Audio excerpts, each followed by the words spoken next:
What's up, guys? Welcome to Vintage Genetics, where it's all about classic bodybuilding.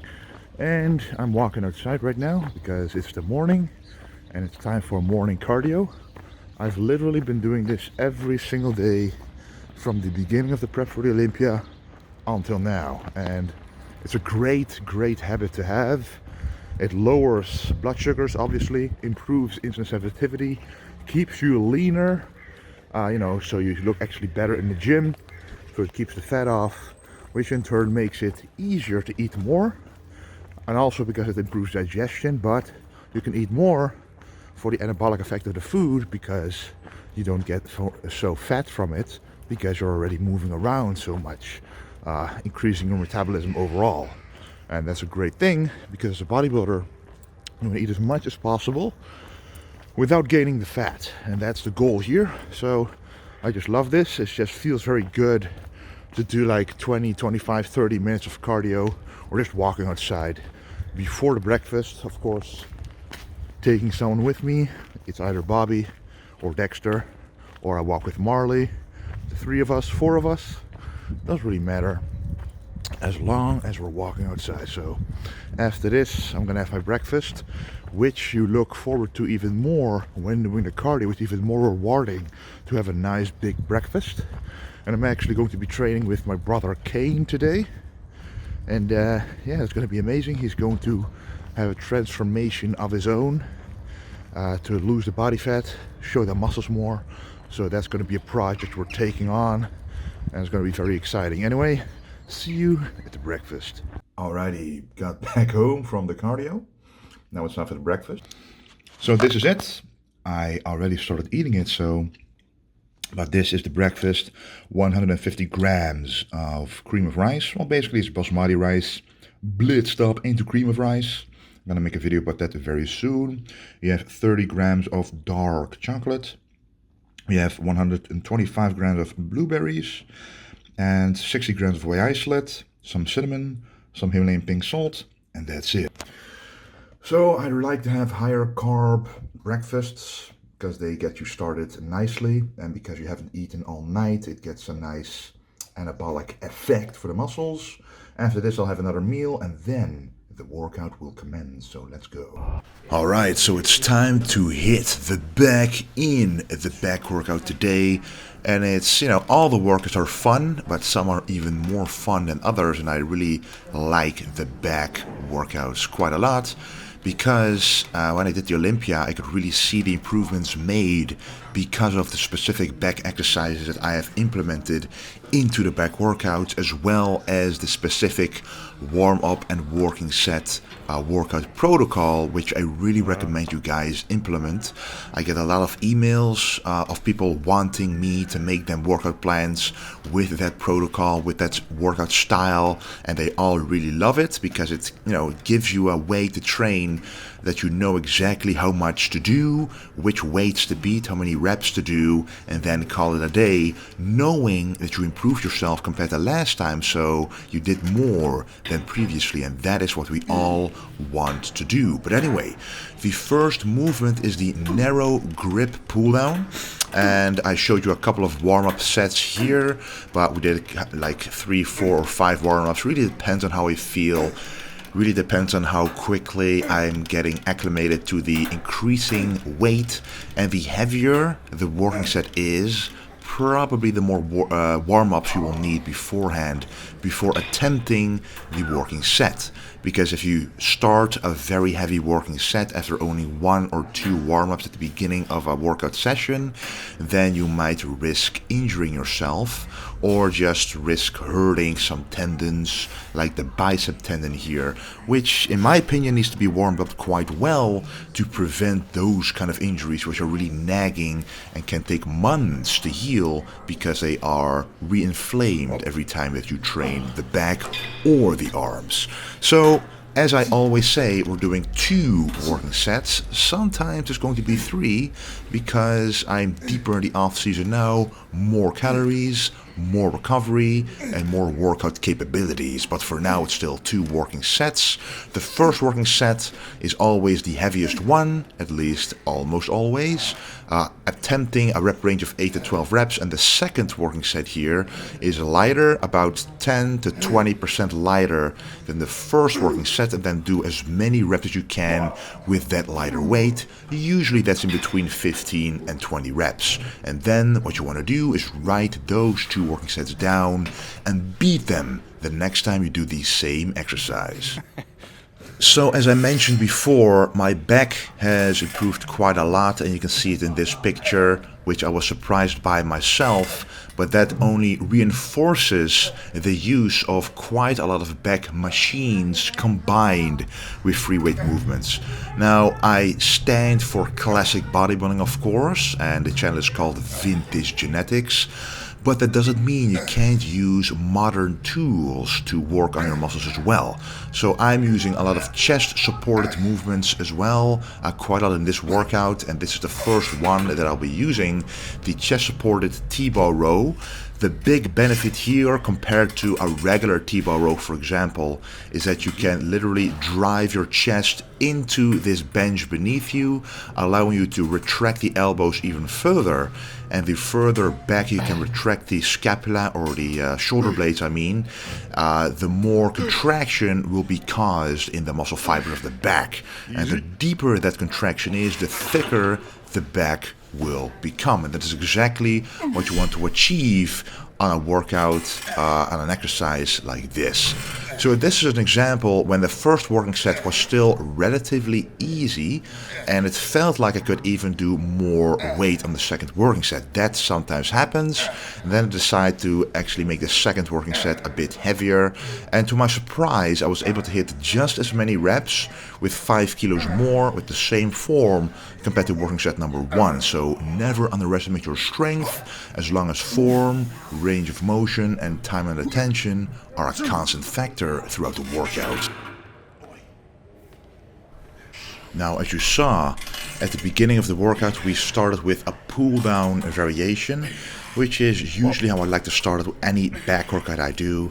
First, do pull-downs because those leave the lower back out of the movement, yet gets blood in there nonetheless. So you get a lot of blood in the whole back side of your body without really using the lower back too much.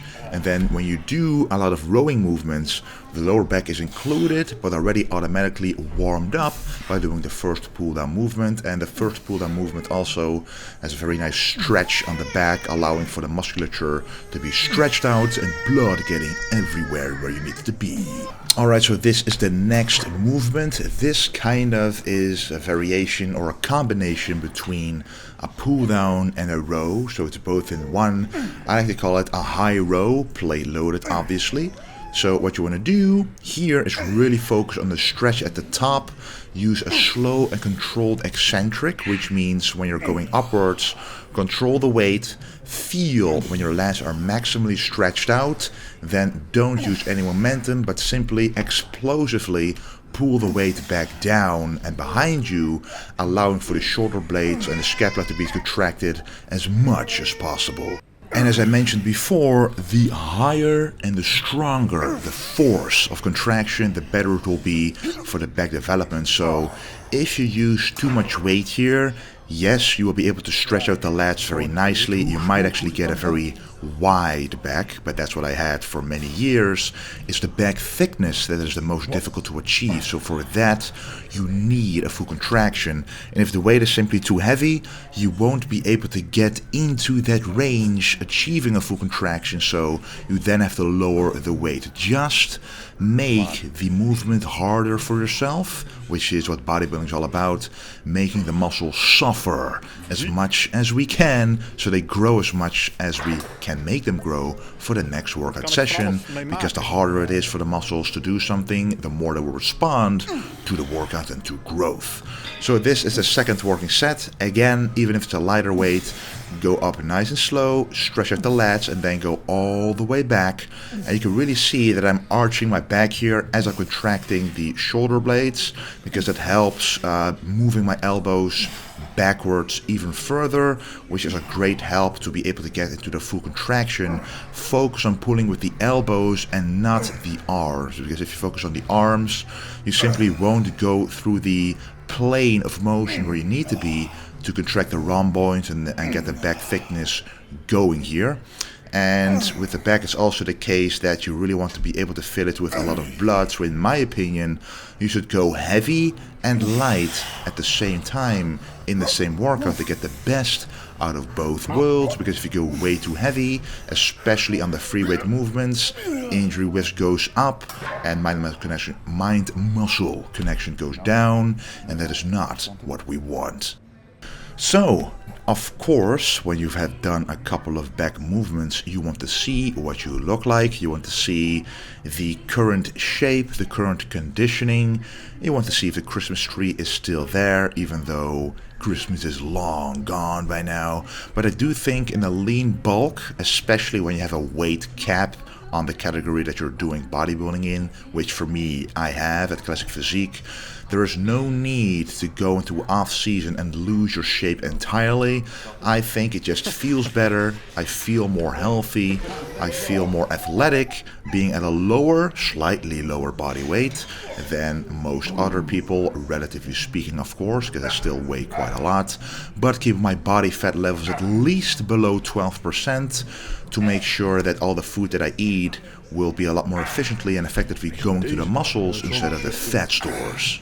Alright, this is another great movement, and if you're watching closely, you can see that it's the third chest-supported back movement in a row, but all of them are different angles, different kind of grips.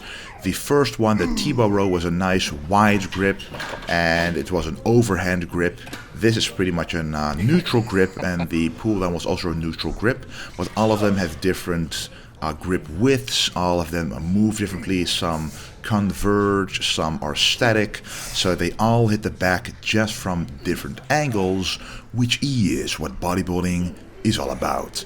And I also recorded this exact exercise back in Aruba during the prep for the Olympia, because it's a great way to actually show the mass of the back and the traps to see if you have any imbalances or whether your back is balanced. And you can also see if you are lean enough, whether you're stretching the back entirely and contracting it entirely as well. So if you have the opportunity, just do it in your own home gym right now, for example. Record yourself and be objective whether you're actually stretching those lats and contracting the traps, the rhomboids, and all the other back muscles to see if you're actually doing the exercise the correct way.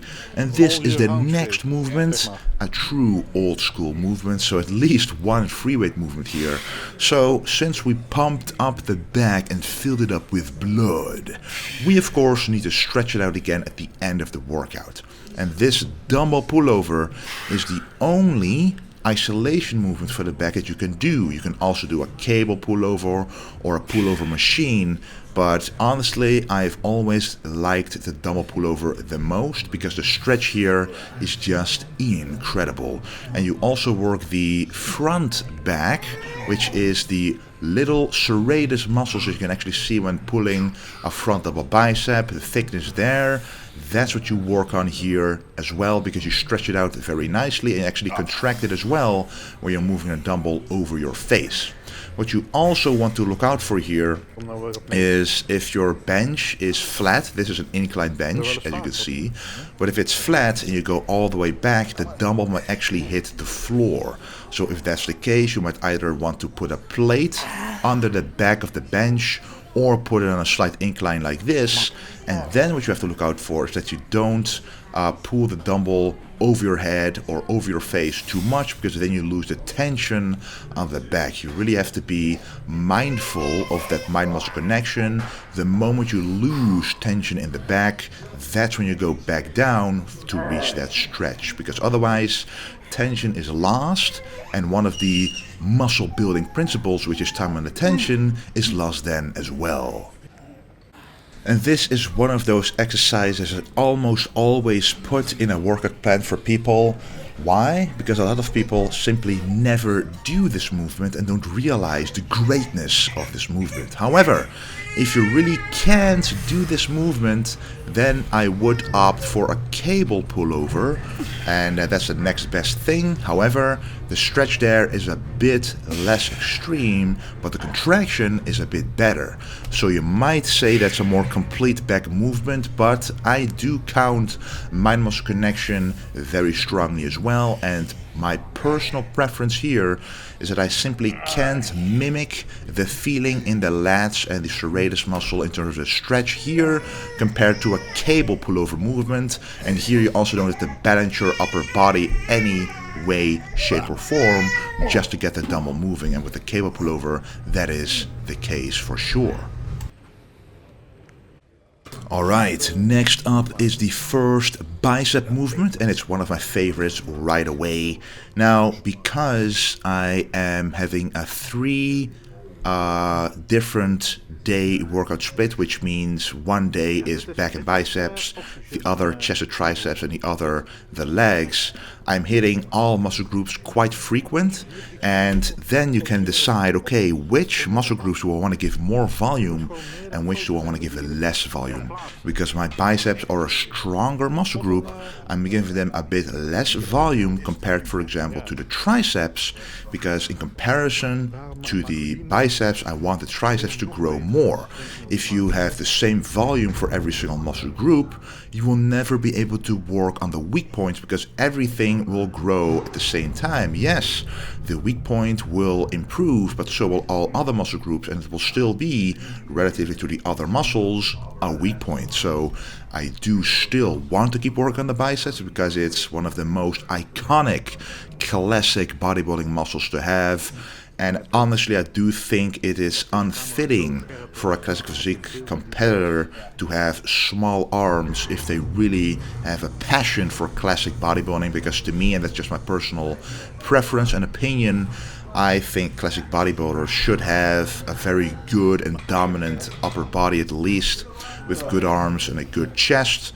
And that just gives you a type of dominance that the classic bodybuilders back in the day also used to have. But hey, that's just my opinion. So we first did the close grip preacher curl, which really enhances the bicep peak. Only did 2 working sets there.